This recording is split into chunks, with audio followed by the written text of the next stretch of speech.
அஸ்ஸலாமு அலைக்கும் ரஹ்மத்துல்லாஹி வபரகாத்துஹு. கியாமத் நாளன்று உயிர் தியாகம் செய்த ஷஹீதை கொண்டு வரப்பட்டு விசாரணைக்காக நிறுத்தி வைக்கப்படும்.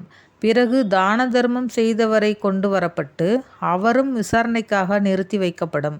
பிறகு உலகில் பல்வேறு சோதனைகள் சிரமங்களில் சிக்குண்டவர்கள் கொண்டு வரப்படுவர். அவர்களுக்காக மீசான் தராசு வைக்கப்பட மாட்டாது, நீதிமன்றமும் அமைக்கப்பட மாட்டாது. அவர்கள் மீது வெகுமதியும் கூலியும் மழையைப் போன்று பொழியப்படும்.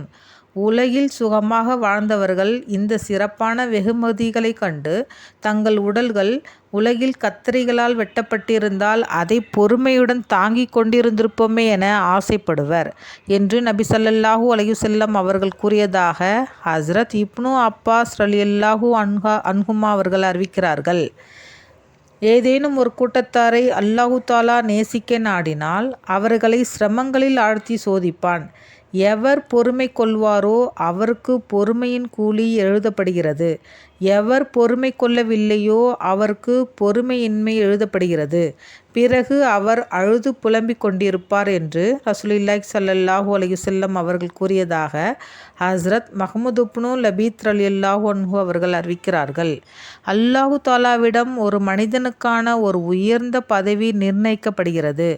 ஆனால் அவர் தனது அமலின் மூலம் அந்த பதவியை அடையவில்லை என்றால் அல்லாஹு தாலா அவரை வியாதிகள், சிரமங்கள் முதலியவைகளை கொண்டு சோதிக்கிறான்.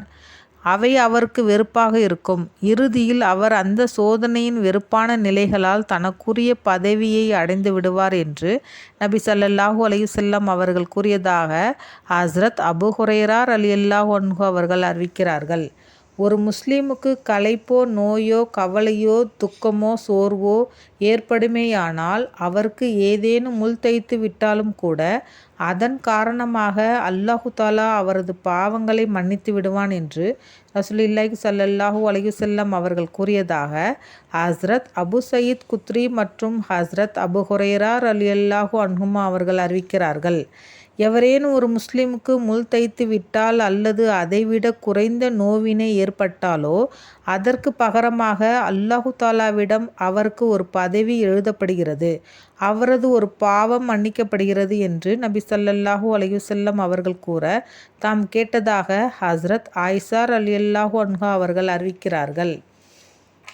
உண்மை விசுவாசிகளான ஆண் பெண்களில் சிலர் மீது அல்லாஹு தாலாவின் புறத்திலிருந்து சோதனைகளும் விபத்துக்களும் வந்து கொண்டே இருக்கும். சில சமயம் உயிர் மீது, சில சமயம் பிள்ளைகள் மீது, சில சமயம் செல்வத்தின் மீதும் சோதனைகள் வந்து கொண்டே இருக்கும். அதன் காரணமாக அவருடைய பாவங்கள் உதிர்ந்து கொண்டே இருக்கும். இறுதியில் அவர் மரணித்த பிறகு ஒரு பாவம் கூட இல்லாத நிலையில் அல்லாஹு தாலாவை சந்திப்பார் என ரசூலுல்லாஹி ஸல்லல்லாஹு அலைஹி வஸல்லம் அவர்கள் கூறியதாக ஹஸ்ரத் அபூ ஹுரைரா ரலியல்லாஹு அன்ஹு